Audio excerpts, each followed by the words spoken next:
Odamna Makedonija влезе во светската историја, која меѓутоа беше спрема неа и неправедна и сурова. Македонскиот народ најдолго време од сите други југословенски народи остана поробен, потлачен и лишен од својот национален идентитет, поради трагичните услови за живот што овде владееја долги векови,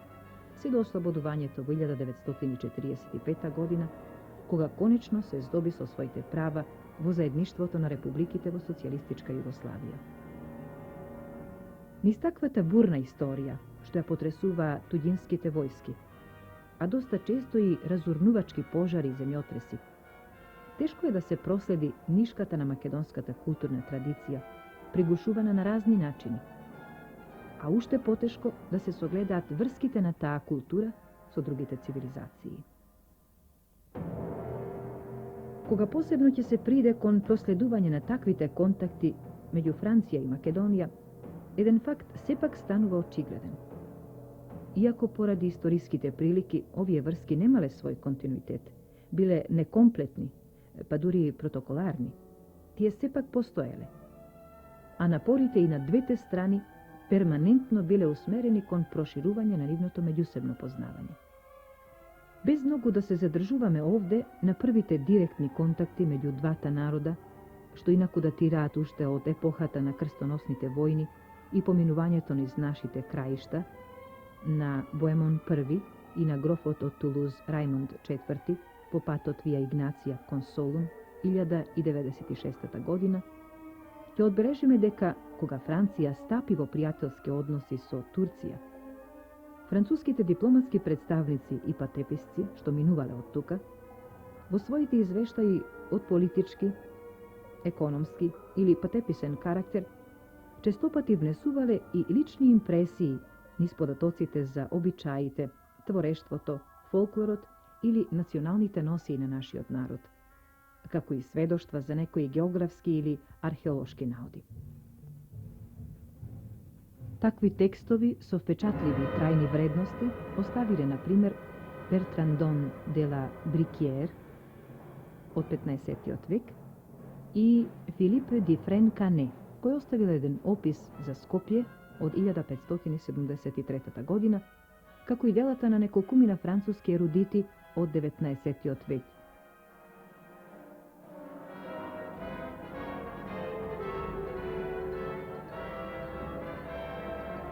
Во текот на 19. век и во почетокот на 20. Македонија, заедно со источното прашање,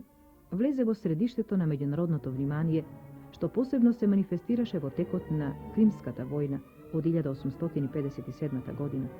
Берлинскиот конгрес од 1878 година, пред Илинденскиот и Илинденскиот период, Балканските војни и Првата светска војна.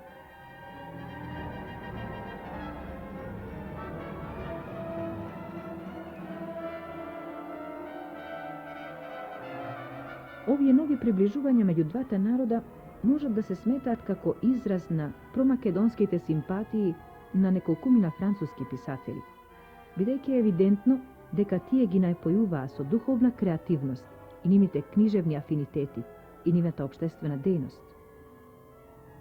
Такви беа залагањата на францускиот социјалист Жан Жорес и уште повеќе примерот на писателот Анатол Франс, кој следејќи ги со жив интерес на станите на Балканот и постојаните масакри од страна на турскиот аскер над македонското население, се солидаризирал со револуционерното движење на нашиот народ и се застапувал за одбрана на нивната кауза. Во 1903 година тој одржал неколку говори на митинзите во Париз и Рим како апели кон Европа за гарантирање на мирот во Македонија и за решавање на нејзиното прашање како нешто што е јасно, законско и полезно. Во таа смисла, Анатол Франс и на собирот на Меѓународното здружение по источното прашање, што се одржал во Лондон на 23 февруари 1906 година, ја испратил својата писмена поддршка, инсистирајќи на правилно решавање на македонскиот проблем. Борејќи се преку јавното мислење да го издействува тоа ослободување на Македонија, Анатол Франс ја шири тажната вистина за нив и ќе повикува на разумност и на исполнување на интернационалното право.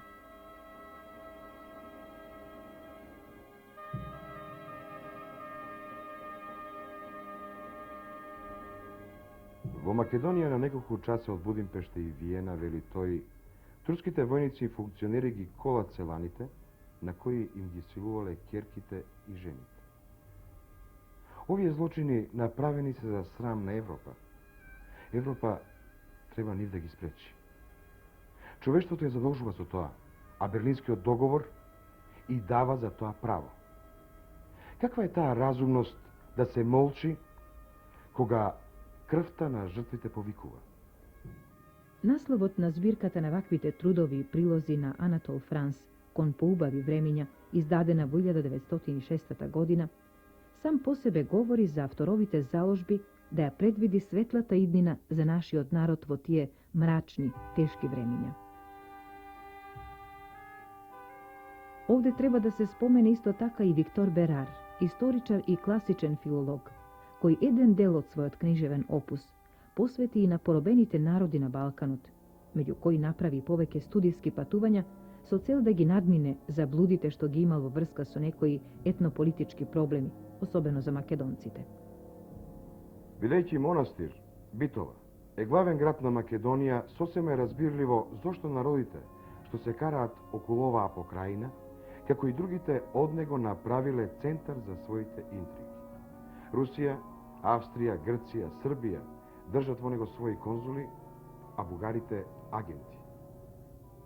И тој, со неоспорна заложба за реализирање на македонските вековни тежнења за слобода, ќе прикаже нивната реална положба при крајот на 19. век. Неговата статија «Ни словенска Македонија», објавено во Revue de deux Mondes, од која е земен горниот цитат, како и другите дела на Виктор Берар, меѓу кои Македонија и Про Македонија, за Македонија, изобилуваат со вакви и слични настојувања да се прикаже, од една страна, хегемонистичката политика на европските сили во однос на Македонија и од друга, животот и проблемите на овој народ, чија борба искрено ја поддржува и оправдува. Во почетокот на кризата во Ориентот, во 1876 година, еден настан ја ангажира Европа на широк план. Тоа беше убиството на конзулите на Франција и Германија во Солун, сосема близу до нас. Сите европски народи, вклучувајќи ја и Франција, ги испратија своите оклопни кораби во Солунскиот залив. Со нив, во часот кога беше ставен крај на ова крваво дело на брегот на Егеј, дојде офицерот Пјер Лоти, инаку писател, љубеник во екзотичните патувања и надарен со психолошка суптилност, што веќе го навестуваше еден Марсел Пруст со неговите евазии во просторот и времето. Лоти помина неколку дена, лутајки во својата занесеност по патот кон Битола и остави описи на македонскиот предел и на чувствата што кај него ги побудила убавата турска анама Азијаде, по која го дал името на својот роман. Азијаде, 1879 година, што е единствен, можеби со ваков интерес од тоа време.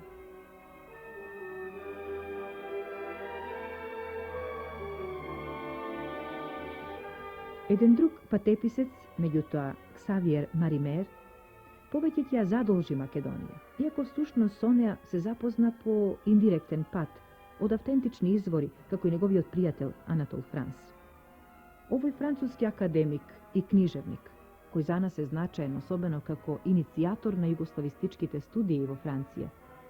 залагајќи се за ослободувањето на Македонија, заедно со ослободувањето и на Бугарија, на Босна и Херцеговина и на Албанија како вистински космополит,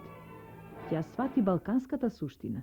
и ќе даде скромен придонес во незиното вистинско толкување, со конкретен став спрема Македонија, што ќе го изнесе меѓу другото во својата петиција за Бугарија. Повеќемина француски писатели од тоа време за своја основна материја ја имаат токму мачната македонска стварност.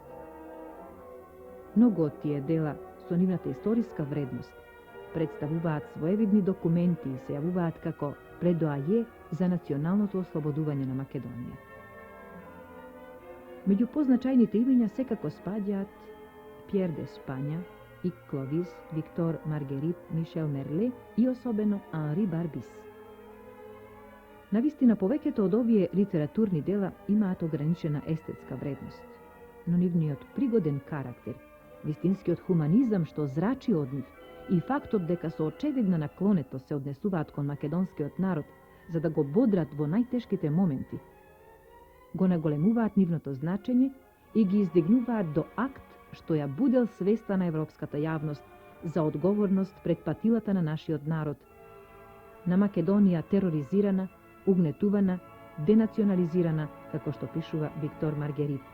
и која останува една од барутаните на Европа. Неговиот роман «Човечко стадо» 1928 година е полн со судбините на македонските емигранти, револуционери, што се принудени да ја напуштаат својата земја и да живеат во Франција. Метафорички, низ насловот на романот и преку главните личности, Маргерит го афирмира правото на среќа и љубов кај човекот, застапувајќи се едновремено и за поддршка и популаризација на стремежите на македонците. И кај другите писатели што ги наведовме овде погоре, актуелноста во Македонија избива на прв план.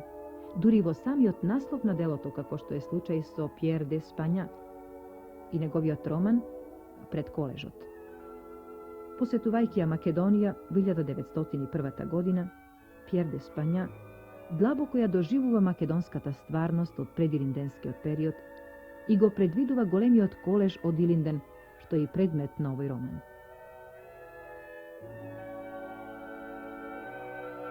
Иг Кловис пак, понесен од политиката на француските социјалисти, ги преточува нивните идеи во една значајна поетска творба под наслов «За македонците» 1903, што била прочитана како пригодна песна на митингот од март 1903 година, на кој говорел Анатол Франс, а потоа била и објавена непосредно пред Илинденското востание.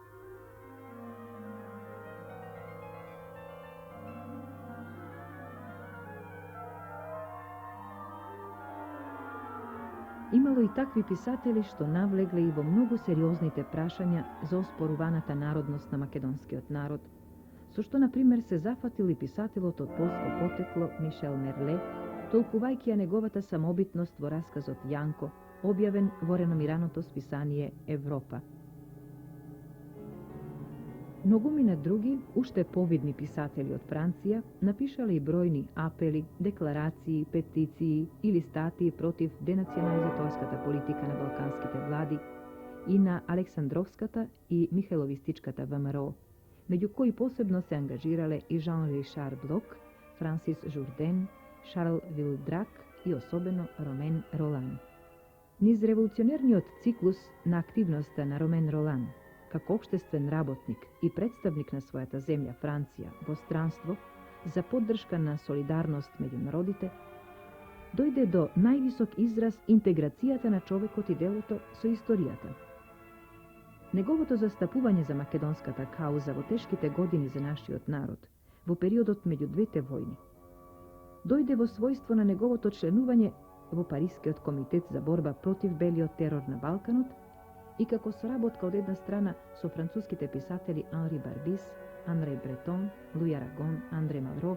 но од друга страна и со Максим Горки, Ајнштајн, Томас Ман, Пабло Неруда, Борис Пастернак, Бертолд Брехт,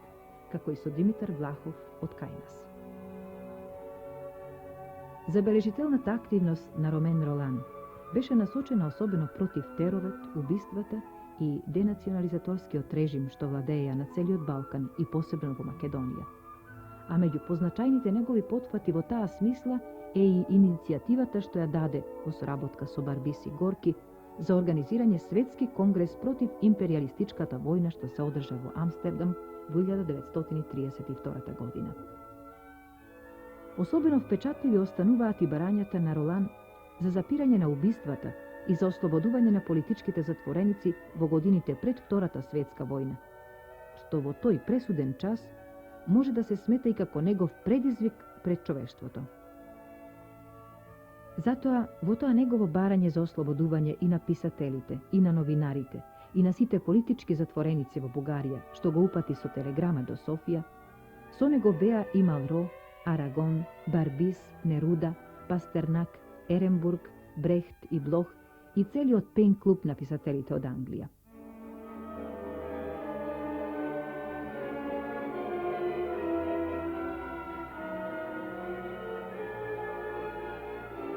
Посебно Анри Барбис, преку своите престои во овие краишта, иако не и во Македонија, успеал да се запознае одблизу со нашите проблеми и да ја посвети на нивното разрешување сета сила на својата уметничка реч, и тоа во повеќе романи, како Оган, Джелати или раскази собрани главно во збирката Разни настани. Барбис ќе регистрира многу факти, како што е убиството на македонскиот револуционер Тодор Паница,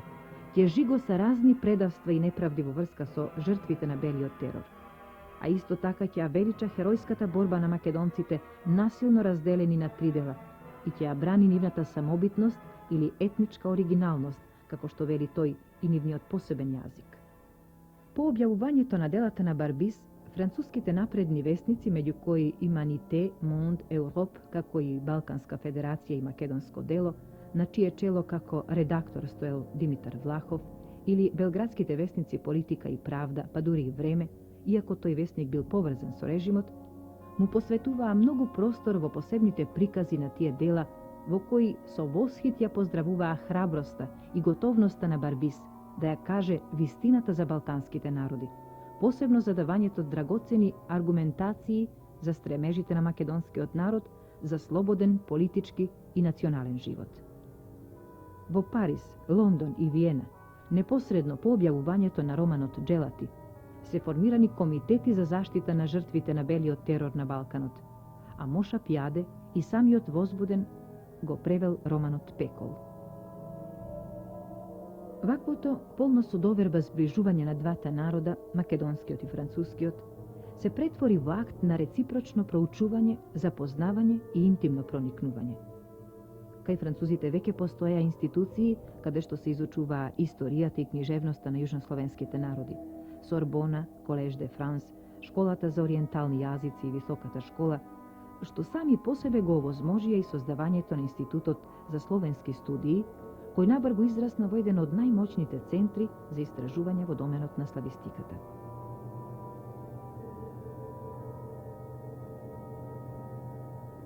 Во Македонија исто така имаше една традиција во изучувањето на францускиот јазик, што беше поттикната од националната и културната преродба на Македонија кон средината на 19. век, кога бројни интелектуалци на школување во Цариград, Атина, Јанина, Москва или Париз дојда во контакт со овој јазик и литература. Иницијативите за тоа ги добија од своите учители од Велес, Битола или Охрид, најчесто кај учителот Димитар Миладинов, Григор Прличев или Гоце Делчев, а подоцна по Првата светска војна, во францускиот колеж во Битола, француската школа во Скопје или првото југословенско друштво Пријатели на Франција. Уште за време на војната, во 1916-1917 година, во Солун се основа француско-македонска ревија која излегуваше на француски јазик и во која можат да се најдат драгоцени податоци за односите што се воспоставени меѓу двата народа, за постепеното формирање свест за посебноста на македонците, особено кај француските лингвисти. Така, славистот Анре Мазон, служејќи војска на Солунскиот фронт, ги отпочнал своите проучувања на македонските говори, како што ќе се случи и со Едмон Бушие Дебел, кој исто така дошол во контакт со Македонија како офицер во француската армија, а тука бил и погребан во Скопје во 1917 година. Се разбира, во таа иницијална фаза на француската македонистика имаше и заблуди поради недоволното познавање на оваа проблематика. Но имаше и неоспорни напори за вистинско проникнување во лингвистичката материја на словенските јазици на Балканот. Неодреденостите, впрочем, беа карактеристични за првата генерација француски слависти, што се оформени из првите курсеви во Колеж де Франс и на Сорбона, со кои раководеа инаку заслужните слависти, Claude Foriel, Adam Mickiewicz, Cyprien Robert, Aleksandar Šotsko. Научната мисла и овде полека си пробиваше пат. Луи Леже, 1868 година, ќе ја одбрани својата докторска дисертација на тема Кирил и Методи, а потоа ќе земе активно учество и во дискусиите околу Веда Словена, а ќе печати една статија во лозанското списание Универзална библиотека, во која ќе даде преглед и на песните од зборникот на Миладиновци 1861 година. Така постепено и паралелно со историските можности ќе расте и научното љубопитство за посебноста на балканските словенски јазици и ќе се проширува главно и преку романтичарскиот интерес за народното творештво. Општо земено, во тоа време стануваше особено голем интересот за целиот југословенски фолклор, што го поттикнаа пред се преводите на песните на Вук Караджич на германски и француски јазик. Во таа смисла, драгоцени за нас се трудовите на првиот вистински славист Огист Дозон, француски дипломат и книжевник, долгогодишен конзул на Франција во Солун, во Мостар и во Пловдив, кој по објавувањето на збирката Српски народни песни, како превод од оригинал по престој во Македонија, ја издава и книгата Извештај за една литературна мисија во Македонија, 1874 година. Во следната негова збирка песни под наслов Бугарски народни песни, 1874 година, ќе се најдат во превод на француски и доста песни од Источна Македонија, како и коментар за нивниот јазик, што според Дозон има бројни дијалекти меѓу бугарскиот и српскиот јазик.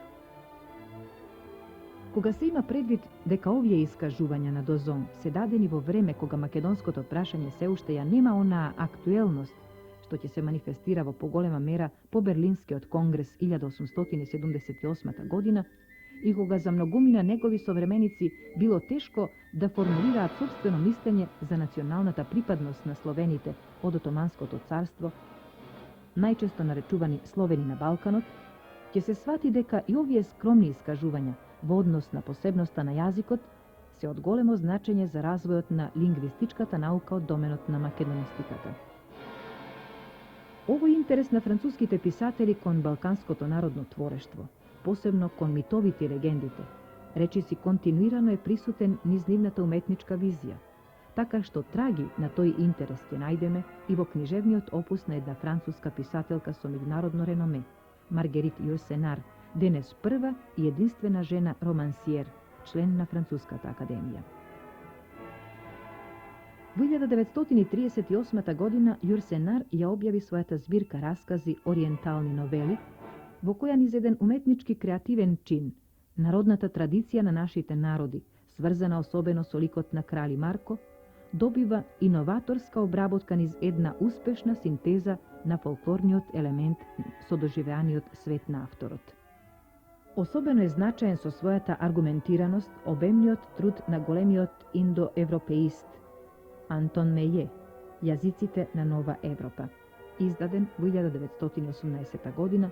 со поглавието за Балканската област, во кое Меје се изјаснува за македонските говори како посебни идиоми среде соседните јужнословенски јазици, српскиот и бугарскиот. Со еден збор, вели Меје, говорите од Македонија не се српски, но тие исто така многу се разликуваат од бугарскиот тип, прилично оддалечен од Македонија. Од политички причини србите и бугарите се караат околу таа земја. Но лингвистот не може да биде измамен од жестоките дискусии што се водат околу српскиот или бугарскиот карактер на словенските говори од Македонија. Тоа е политика, а не лингвистика. Пред Меје, Едмон Бушие де Бел не ќе има никакви предрасуди во овој поглед, кога во својата книга Македонија и македонците, издадена во 1922 година, ќе зборува за посебниот дијалект на македонците, отфрлајки ги сите други тези што не ја почитуваа историската вистина. И еден друг научен работник, доктор Рудолф Рајс, швајцарец по потекло, иако не беше лингвист, туку професор по криминалистика на Институтот во Лозана, како негов основач од 1909 година, исто така јасно се залагаше против српската и бугарската пропаганда за игнорирање на македонците. Престојувајќи повеќе години во Белград како експерт за военото право, тој ќе се запознае поотблизу и со судбината на македонците, со кои веќе имаше воспоставено контакт за време на војната во 1916 година, кога бил и ранет и се задржал подолго време во Битола. Во својот извештај за ситуацијата на македонците и муслиманите во новите грчки провинции 1918 година, Рајс ќе потцртува посебноста на македонскиот јазик со недвосмисленост и сентиментално приврзан кон нашите краишта, ќе побара по смртта срцето да му биде пренесено на гордиот Кајмакчалан, каде загинале многу негови другари.